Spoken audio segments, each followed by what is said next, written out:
The Vietnam War cost the United States an estimated $168 billion, equivalent to around $1 trillion in today's dollars when adjusted for inflation.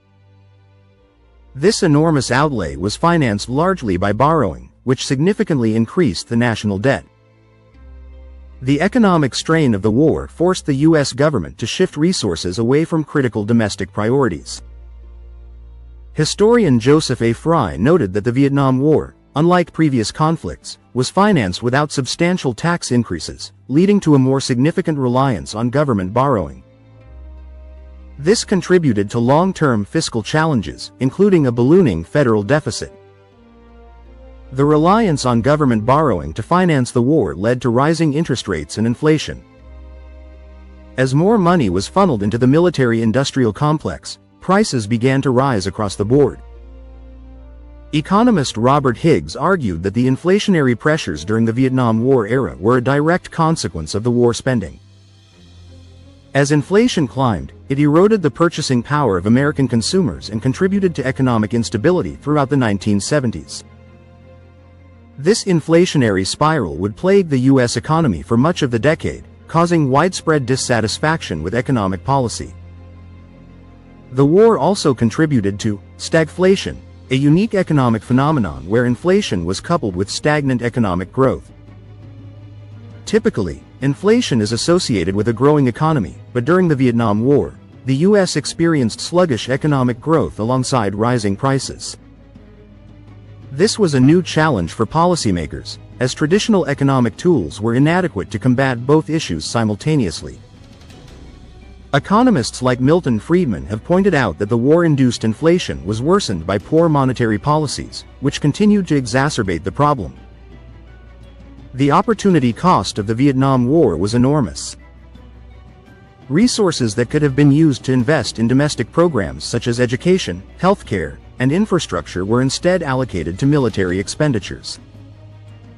President Lyndon B. Johnson's Great Society programs, aimed at reducing poverty and inequality, were significantly underfunded as a result of the war. Political scientist Gareth Porter argued that had the war not occurred, the U.S. might have achieved greater social and economic progress during the 1960s and 1970s. The diversion of resources toward the war effort slowed long-term economic development. One of the immediate impacts of the war on the U.S. economy was a boom in defense-related industries. Defense contractors such as Lockheed Martin and Boeing experienced massive growth as demand for military hardware soared. While this temporarily boosted employment in the defense sector, it also created a dependency on military contracts, which made certain regions of the U.S. more vulnerable to post-war economic downturns.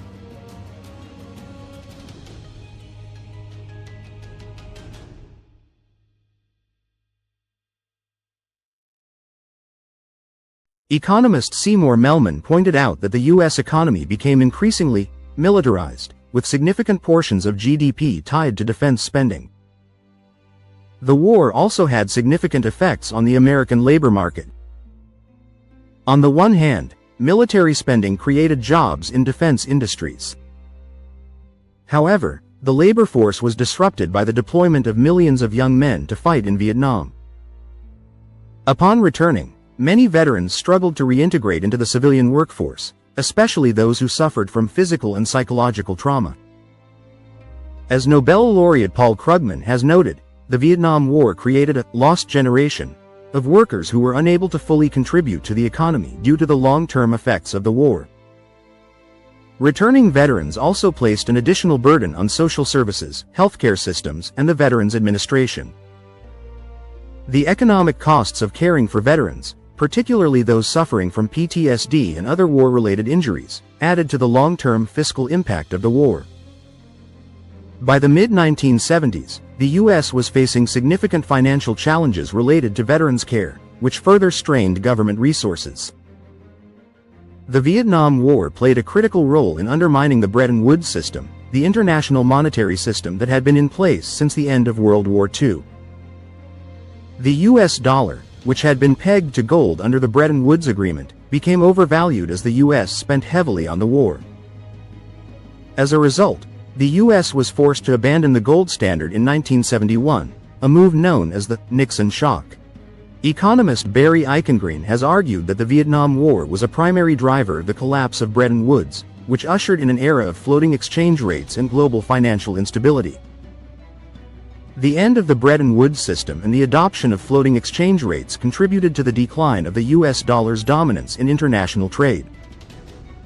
As the dollar weakened, imports became more expensive, which further fueled inflation.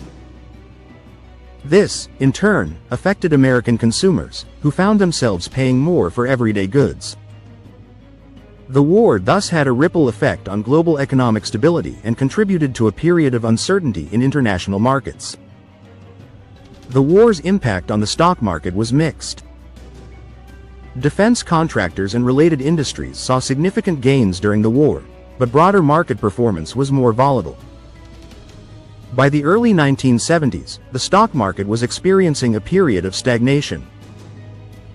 Financial historian Richard Silla noted that the economic uncertainty and inflationary pressures caused by the Vietnam War contributed to a lost decade for American investors, as stock returns were generally poor throughout the 1970s. The war also had a profound effect on American public opinion regarding government spending. As the costs of the war mounted and inflation rose, there was growing skepticism about the ability of the federal government to manage the economy effectively. This shift in public opinion set the stage for the rise of fiscal conservatism in the 1980s, exemplified by Ronald Reagan's presidency. Reagan's economic policies, which emphasized tax cuts, reduced government spending, and deregulation, were in part a reaction to the economic turmoil of the Vietnam War era. The economic consequences of the Vietnam War also influenced the direction of U.S. foreign policy.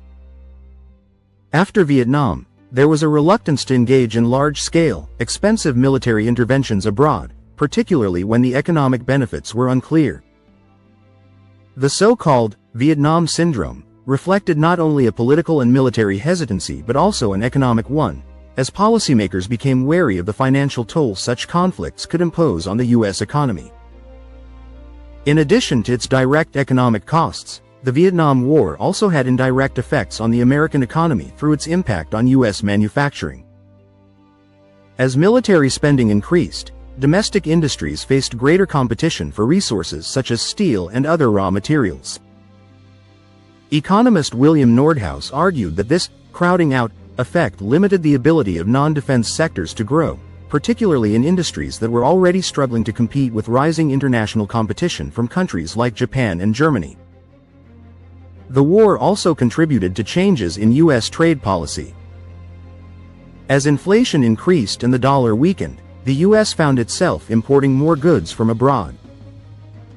This shift in trade patterns contributed to the growing trade deficit, a problem that would become increasingly pronounced in the years following the war.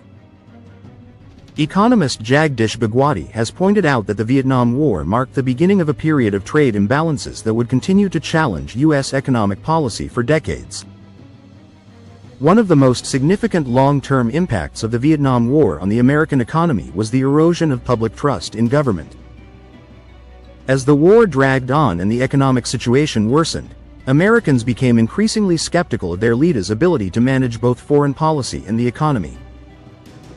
This mistrust contributed to a broader crisis of confidence in government institutions, which has had lasting effects on American politics and economic policy. The legacy of the Vietnam War is also evident in the way the U.S. approached future military conflicts. The economic lessons of Vietnam, particularly the dangers of overextending military spending, were central to the development of more cost-conscious military strategies in subsequent decades. Defense analyst Lawrence Korb has argued that the Vietnam War led to a shift toward smaller, more technologically advanced military operations designed to minimize both financial costs and human casualties. For many economists and policymakers, the Vietnam War serves as a cautionary tale about the dangers of unchecked military spending. The war demonstrated that even a superpower like the United States could suffer significant economic consequences from prolonged military engagements. As economist Jeffrey Sachs has noted, the economic costs of the Vietnam War should remind future generations of the importance of balancing military objectives with economic realities. The war also influenced the development of U.S. social welfare programs. The economic strain caused by the war contributed to the underfunding of many social programs, particularly those aimed at reducing poverty. As a result, the U.S. entered the 1970s with persistent economic inequalities that would take decades to address. Sociologist Francis Fox Piven has argued that the Vietnam War's economic impact was felt most acutely by the poor, who saw few benefits from the war effort but bore the brunt of its social and economic costs. The Vietnam War was one of the first conflicts in which the economic costs were scrutinized in real time by both the public and the media. As journalists and economists reported on the mounting financial burden of the war, public opinion shifted against the conflict.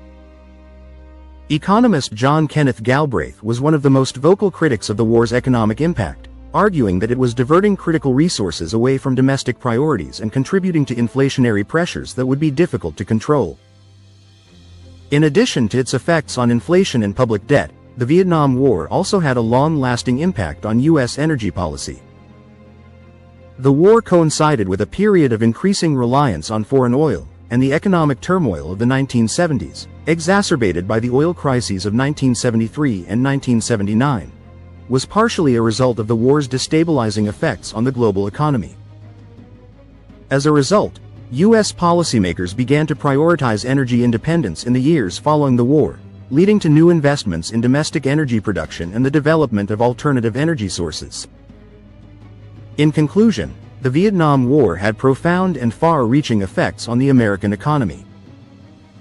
The war contributed to inflation, rising public debt, stagnation in the stock market, and the weakening of the U.S. dollar.